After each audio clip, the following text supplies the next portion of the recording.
Hello po sa inyong lahat. Isang magandang umaga po sa inyong lahat. Ngayon po ay 17 ng Marso 2026 anyo at ang oras po ngayon dito sa Los Angeles, California ay alas 7:37 ng umaga. Araw po ngayon ng Martes at nais ko po mag-vlog mga kababayan, mga minamahal kasi kahapon ay maraming balita na yung 69th death anniversary ni Ramon Magsaysay. Ramon Del Pero Magsaysay. 69th death anniversary. Kaya yun ang gusto kong talakay ngayon. Ang title ko po ngayon ay 69th death anniversary of Ramon Del Pero Magsaysay. The most beloved president of the Philippines in the hearts and minds of the Filipino people. Noong pa sinasabi na ito, o naririnig ko na ito, aywan ko lang ngayon dito sa mga kabataan. Siguro baka nawawala na, pero ako po ay pinanganak ako 1958. So, halos isang taon na namatay bago ako isinilang. 1958 po ako eh. Pero nung grade 1 ako, o nung elementary ako, tuwing sasapit ang yang Marso, may kinakanta kami sa school na patungkol sa buhay niya. Opo, nakakaiyak po yung kanta. Opo. Usually kinakanta namin yan ng yan nga, pag malapit na ang date anniversary. At pagkatapos naman doon ay bakasyon na yan o graduation na, yang April. Opo. Kaya, kuwan po ito, ibang klase. Opo, kasi nga, kinakanta namin yung pangalan niya na nakakaiyak talaga. Opo, lahat yung kumakanta, grade 1, grade 2, grade 3, hanggang grade 6 yan, kinakanta. May oras na hindi pare-parehas ang oras, kasi iba-iba siguro nagtuturo o iba ang music teacher o kaya ay ganun, pero kinakanta talaga. Kaya nga, bilang isang Sambalinyo, sa Sambales po hindi po sa ibang bilang isang Sambalinyo ay talagang naitanim sa isipan. Opo. Namin, ito nga ang the most beloved president of the Republic of the Philippines in the hearts and minds of the Filipino people. At mayroon pa ngang sinasabi, and will live in 1,000 years. Pero hindi ko na idadagdag yun. Kasi nga, wala pang 100 taon, parang nalilimutan na ng mga bata o hindi na alam. Kahit na ikwento sa kanila ay parang questionable sa kanila. Opo. Kaya inalis ka na yung 1,000 years, di ba? Live in the hearts and minds of the Filipino people 1,000 years. Ay hindi naman siguro, baka 100 years lang, Kasi nga ngayon ay 69th death anniversary lang yung mga kabataan hindi na alam Pero mayroon pang isang kwento sa akin, yung tiyuhin ko na Yusapi po yun Yusapi, na medyo malimit siya dyan sa Malacanang noon kasi nagtatrabaho siya dyan, malapit dyan Opo. At kuwan siya, yung chief of police namin siya noon, nung bata ako, doon sa bayan namin. Pero nga, parati dyan sa Maynila. Ang sabi niya sa akin, nung kapanahonan ni Magsaysay, ni Ramon Magsaysay, all gates, sabi niya, Malacanang. Lahat daw ng gate papunta sa Malacanang. Wide open, sabi niya. Wide open yan, sabi niya. Wala yang barikada na yan. Ay ngayon po, hindi ba? Ngayon po, ay simula nung bata ako kay Marcos puro barikada na yan Opo, binabarikadahan kasi nga takot na lusubin. Pero noon kay Ramon Magsaysay, kwento lang naman nung tiyuhin ko. At naniniwala ako sa kanya kasi nga naging chief of police namin yun At saka USAP. USAP yun, yung pensyonado ng USAP. Opo. USAP talaga siya. In the Far East atin, US Armed Forces in the Far East. Opo. Yun at lumaban yun sa gera. Opo. Napasabak sila sa gera. Ngayon ay ito nga kaya napamahal si Ramon Magsaysay sa mga tao. Kasi iba po ang style nun Yung lolo ko naman, naging estudyante niya yan. Yan si Ramon Magsaysay. Yung lolo ko, kinikwento din niya sa akin, matapang yan, sabi niya. Hindi ko alam kung grade 5 o grade 6. Diyan sa Iba, Sambales. Opo. Kasi yung lolo ko, at saka yung lola ko, ay baka kung trabaho nyo noon? Kasi mayaman sila mayaman. Nagturo kami kanya. Dalawa sila mag-asawa, nagturo. Ay bakit kayo kako nagturo? Anong itinuro nyo kako? Ay hindi naman kayo college graduate. Sabi ko, noong panahon ng kanya, panahon ng Amerikano, ay kung natapos mo ang grade 5 o grade 6, pwede kang magturo ng grade 1 o grade 2. Ganon ang ginawa sa amin. Nagturo kami kanya. Kaya pala mayaman sila, yumaman sila. Opo. Marami silang naipundar. Yung mag-asawa, yung lolo at saka lola ko. Opo. Ayun nga naging estudyante niya, matapang yan, sabi niya. Kinikwento niya sa akin Ngayon ay pinag-aralan ko din ang buhay nito ni Ramon Magsaysay ay kwan lang sila ito Yung tatay niya gumagawa lang ng bagon. At siya din gumagawa din niya ng bagon. Sa bagay, kung ang tawag diyang panday o mga kalisa, yan ay wala pa naman masyadong kutsi noon siguro kaya yan ang kwan Ngayon, ito si Ramon Magsaysay ay kwan din ito, parang mekaniko din ng sasakyan. Kasi bagon sasakyan yan di ba? O siguro ay marunong din niyang magkumpuni ng sasakyan. Ngayon, at doon niyang nakilala yung asawa niya, si Banson. Mayaman yan sa Bataan, taga Bataan naman. Doon ang tatay niyan. Ngayon, nasiraan ata ng sasakyan ay tinulungan niya. Doon niya nakilala yung si Banson na mayaman. Kaya nakabit siya sa mayaman. Opo.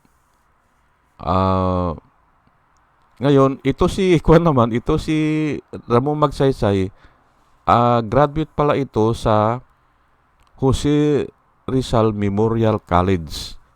Pasig ata yan sa Pasig, na parang hindi maganda. Hindi maganda yung kwan kasi ang mga university noon ang well known ay Santo Tomas ganyan o Lasal o UP ganyan siguro, Mapua o aywan ko lang kung yung UE mayroon na yan o ay doon siya nag-graduate sa maliit lang na college lang siguro yan. Opo, sa Jose Memorial College. Opo. At ang natapos niya ata ay yung accountant o accountancy. Ayan po hindi siya attorney, hindi siya inhinyero o kuan. Pero mekaniko siya. Ngayon ay naging kuan siya naging Secretary of National Defense. Opo.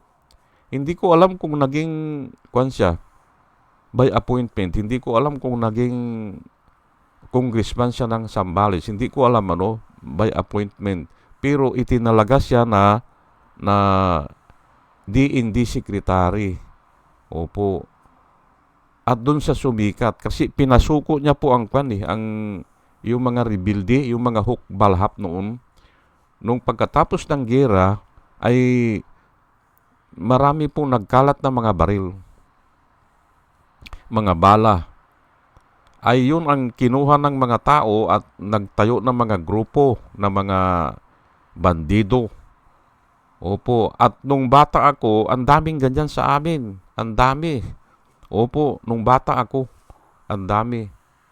Nung bata ako ay yung kuya nung kaeskwela ko napatay kasi nga siya ang pinuno doon sa bandido. Oh. Inoperate siya ng pulis, taga Bulacan yung pulis, ay nakuha siya, napatay siya. Opo, bandido po yun. Yung humihingi ng mga bigas, ganyan, magpira. Pinapasukan yung mga bahay. Ganun po kinikwento ko. Ngayon, ito si Ramon Magsaysay ay yung malalaki dyan sa Tarlac o yung balahak nga pinasuko niya yan nung DND secretary siya. Doon siya sumikat. Kaya naging presidente siya. Yan siya ang inilaban ng Amerika at yung ibang siguro yung mga nakakuha siya ng suporta sa ibang political parties, naging presidente siya. Ngayon ay ang katangian po niya ay ito at tinignan ko po sa Biblia, ano ba ang katangian ng isang magaling na leader o mabuting leader o at least makadiyos na leader. Ito po pumili po ako ng mga verses sa Biblia. Kaya siya ay napamahal sa tao. Opo. Nung palang kagagraduate ko ng engineering, nag-apply ako sa MWSS kasi may tsuhin ako doon. Kuwa Auditor 4. Pangalawa siya sa pinakamataas.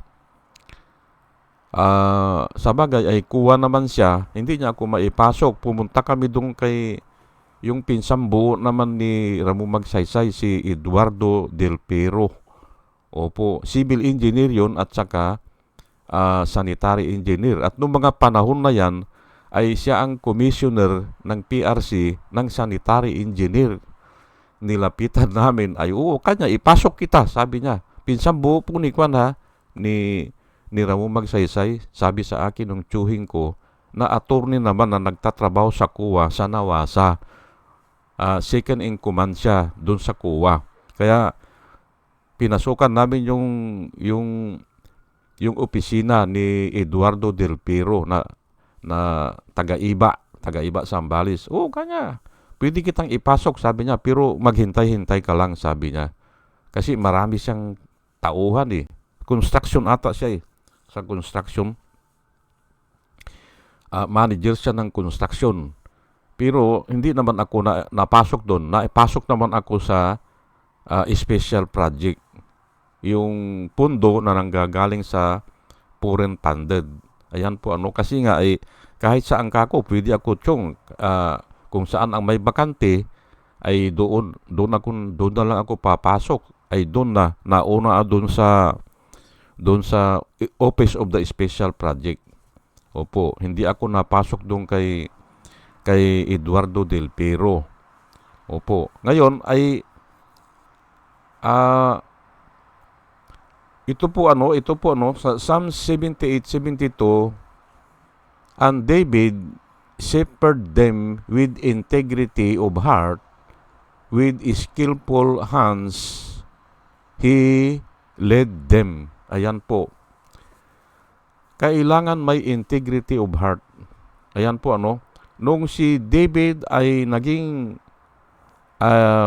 pinuno o naging hari ay ito po and David shepherded them with integrity of heart. With skillful hands, he led them. Ayan po. Nabihira na po natin nakikita ngayon sa ating mga leader itong integrity of heart. Kasi nga, ang mga leader natin ngayon ay ganyan kay Marcolita, ay sasabihin niya na bakit hindi na natin i-give up ang Kalayaan Group of Island. Kung nahihirapan tayo, i-give up na natin yan, sabi niya, paulit-ulit. Ngayon gusto niyang bawiin o i-erase. Ganun po ang mga leader natin ngayon. Wala nang pinaglalaban. Pira-pira na lang yan. Hindi ba? Bakit? Mayroon kang sasabihin, tapos babawiin mo. Wala na pong integrity dun. Opo, kasi ang may integrity, alam mo yung pinaglalaban mo at hindi mo binibitiwan ang pinaglalaban mo. At usually, tama. Yun ang katotohanan. Hindi ba? Napansin nyo ngayon si Sarah, hindi ba? Hindi naman sinagot ni Sarah yung impeachment niya magre-resulta na naman ata sa ad kautilam. Ay malamang ay pupunta na naman yan sa Supreme Court. Ay bahala siya kung pupunta sa Supreme Court, ay another bayad yan. Babayaran niya yan, hindi ba? Para lang sabihin siguro na mali na naman yung procedure nyo. Ganun yan. Wala na po mga integrity. Pero nga ito si David naging sikat yan naging kwan yan yung kasi David ay rule for 40 years Ganon din si Solomon 40 years. At naging superpower po ang Israel noon nung kapanahunan nila. Ang nauna kasi si King Saul. Pero aywan ko kung ilang taon yon si King Saul. Baka 40 years din siguro yon. Pero hindi maganda ang resulta doon kay King Saul. Naging maganda ang resulta nung kay King David, doon umasinso. At saka kay Solomon. Pero yung anak ni Solomon ay naging corrupt na rin Wala na ring integrity hindi ba? Ay bumagsak na, hindi ba? Ayan po ang sinasabi ko lang po dito, kailangan may integrity. At saka yung may skillful hands to lead them. Ayan po Ngayon ay ito Philippians 2 chapter 2 verse 3 and 4. Do nothing out of selfish ambition or vain conceit. Rather, in humility, value others above yourselves. Not looking to your own interests, but each of you to the interests of the others. Ayan po ang sinabi sa Philippians. Ay ngayon po ang nilalakad po ng mga leaders natin yung sarili nilang interest kung saan ang pira, doon sila. Tingnan mo ngayon yung si Puno, hindi ba? Nag-declare na 40 daw sila, 40. Kakalas sila kay BBM. Ay ang pagkaintindi ng iba dyan ay gusto lang silang papansin para bigyan sila ng pira, ng maraming pira o yung project. Kasi ang sabi niya, ay approve naman kanya yung mga project Ay bakit hindi pa nire-release ang pira? Ayan po hindi ba? Pira-pira lang kaya nga ito, ay pinili ko itong Philippians 2, chapter 2, verse 3 and 4. Do nothing out of selfish ambition, of vain conceit. Walang kwentang mga panlilinlang, hindi ba? Do nothing out of selfish ambition or vain conceit. Rather, in humility, value others above yourselves. Not looking to your own interests, but each of you to the interests of others. Ayan po. At yan po ang nakita natin dun sa istorya ng buhay ni Magsaysay. Opo, ni Ramon Magsaysay. Kaya nga siya ay minahal ng mga tao. Ano? Ah, idagdag ko pa yon na sa handaan daw yan, hindi raw pumupunta yan sa kwan eh. Doon sa mga mga yung trono ang tawag diyan, hindi raw pumupunta yan doon sa ah, ano bang tawag doon sa presidential seat? O hindi raw umupo yan. Doon daw pumupunta sa mga kusinero, doon sa mga nagluluto, doon sa mga tao na naghahanda, doon siya nakikipagkwentuhan yan. Yan si Ramon Magsaysay ay ganun ang style niya talaga eh. Pagpasok niya sa mga handaan o inimbita siya, hindi siya uupo doon sa presidential table. Hindi. Naandun na sa mga kusinero. Upo. Ganun yan. O, Matthew 20, verse 26 hanggang 28, not so with you. Instead, whoever wants to become among you to become great among you must be as servant. Si Juan po ang nagsalita nito, si Jesus Christ, whoever wants to become great among you must be your servant. Oh. And whoever wants to be first must be your slave. Just as the Son of Man did not come to be served, but to serve, and to give his life as a ransom for many. Ayan po. Hindi niya lahat maliligtas eh. Ransom lang siya sa many. Ang sabi niya. Kasi nga maraming hindi maniniwala eh. Hindi ba? Kikwestiyonin eh. Totoo ba yan? Kaya ang sabi niya, as a ransom for many. Hindi sa lahat. Kasi nga ang qualification ay you have to believe. You must have faith. I-confess mo yung kasalanan mo, tapos maniwala ka na si Kristo ay namatay dahil sa iyo. At paniwalaan mo yung finish work niya. Wala ka nang ibang gagawin. Hindi mo kailangan hindi mo kailangan ng $1. Hindi mo kailangan ang cellphone. Hindi mo na kailangan ang kutsi o motor. Hindi mo na kailangan. Ang kailangan mo lang is only believe. Believe lang. Doon ka masisib. Ay, ang kaso nga, yung iba ayaw makinig. Ay, anong paniniwalaan mo kung hindi ka nakikinig, hindi ba? Kaya nga, ang sabi dito, and to give his life, ibinigay niya ang kanyang buhay as a ransom for many. Ayan lang po, pero, bakit ba niya sinabi ito?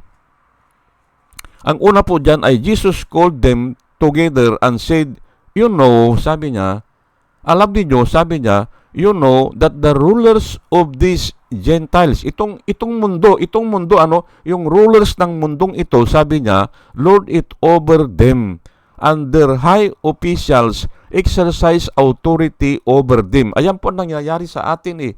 Yung mga leaders natin ay ginawa na tayong mga alipin, hindi ba? Bayad ka ng tax, hindi ba? Sundin mo ito, gawin mo ito, hindi ba? Ako ang masusunod, ganun po. Yung mga rulers ng mundong ito. Hindi ba? Tignan nyo yan si Sara Duterte ay inimpeach na nga eh. Ang sagot niya ay ad cutilam, hindi ba? Ang ibig sabihin niya, tika muna, precaution muna tayo. Ang ad cutilam po kasi ay precaution. Napakaganda pong i-discuss yan. Bukas, baka i-discuss ko yan, ay hindi niya sasagutin. Kung hindi, yung sagot niya ay may precaution o kaya magkukonsulta na naman siya sa Korte Suprema. Ayan po, kaya nga walang nangyayari eh. Hindi ba? Bakit hindi niya sagutan? Pero hindi niya nga masagutan kasi nga mabubuko. Hindi ba? Katulad yung pira niya. Yung 2 billion nung nakapag-accumulate na pala yung account nila ni Duterte sa bangko doon sa Vargas Street ata yan dyan sa Makati eh. BPI bank account nila na umabot na ng 2 billion. Ay saan nang gagaling yan? Ay doon nga sa kwan daw sa mga dinideposito ng mga drug lord. O, ayan, ay ayaw niyang madiscovery, kaya nga gagamitin niya ang Supreme Court. O, ayan po. Pero ako alam ko ay Diyos na po ang gumagalaw o kamay na ng Diyos ang gumagalaw diyan. Ano? O kaya ipanalangin po natin na parusahan na sila yan. Ako, yan na lang ang pinapanalangin ko kasi nga kung Supreme Court na naman yan, pipirahan lang yan. Opo, pipirahan lang yan. Ay siyempre, ay kunyari kukunin ang idea, kunyari anong masasabi, ay simple, kuwan po yan kapangyarihan po yan na sinabi na sole authority ng Kongreso ang mag-decide o mag-try o mga decision patungkol sa impeachment. Ay simple, kinuha naman ni Sara, ay tika muna, ay Supreme Court, ay ano ba ito o ano bang masasabi nyo? Ayan po authority po yan kaya kukunin po yan ng Supreme Court. Kukunin yan. Ha? At i-declare na ay kwan yan ang constitutional yan. Ayan po Hindi ba? Ay pero nalalayo po tayo, balikan natin, si kwan po, si Ramon Magsaysay po ay makatao po yun. Makatao. Ay siya nga yung nagsalita na those who have less in life must have more in law. Siya po nagsabi yan. Kaya nga, kinabiliban din siya Although na mayroon ng ganyan siguro ng mga panukala noon o mga statement doon, pero doon siya nakilala, doon sa statement niya, na yung mahihirap ay kailangan bigyan ng mga pabor. At yan naman po ang ang mga ang nilalakad po ng Biblia, hindi ba? Ano po ang ginawa ni Sakeo? Ang ginawa niya look Lord, sabi niya half of my possession, sabi niya kalahati ng aking kayamanan, I will give to the poor. Hindi ba? And if I deprive anything of anyone of anything, I will return it 4 times. Sabi niya, hindi ba? Pero inuna niya, yung half of my possession, I will give to the poor. Kaya nga, dapat talaga ay ganun ang leader kay Magsaysay na ang iniintindi ay yung mga nasa laylayan. Ay mayroon nga ngayon na gusto nilang palitan yung yung Ramon Magsaysay State College and Universities ang university binatikos hindi ba? Ay ako wala naman sa akin yun, pero bakit papapalitan, hindi ba? Sa akin kahit na Ramon Magsaysay yan o ano yan o Zambales State College State University ay okay lang. Ay pero nga ay ako nalilito na rin ako diyan kasi noong nagturo ako diyan naging dalawa agad dalawa ang pangalan yung RMPC tapos naging RMTU. Opo. Pero nung RMTU nag-merge yung WELAC Western Luzon Agricultural College diyan sa San Marcelino, nag-merge doon sa iba yung Ramon Magsaysay nga RMPC kaya naging RMTU. Kasi may batas tayo na in every province there must be one state university. Ayan po. Kaya nag-merge. Pero halos parehas lang ang budget niyan nung naandyan ako. Ngayon ay ginawa na naman na Primso. Ngayon gustong gawin ng Zambales na lang. Opo. Pero ang daming nagkontra. Kaya hindi nata itinuloy. Yan lang po ang maisir ko sa inyo at bago po ako mag-umpisa ay nananalangin ako na sa ating pakikinig po ay magkaroon tayo ng wisdom na nanggagaling sa Panginoon. At muli mga kababayan, mga minamahal, isang magandang umaga po sa inyong lahat at salamat po sa inyong pakikinig. Salamat po ng marami. Salamat po.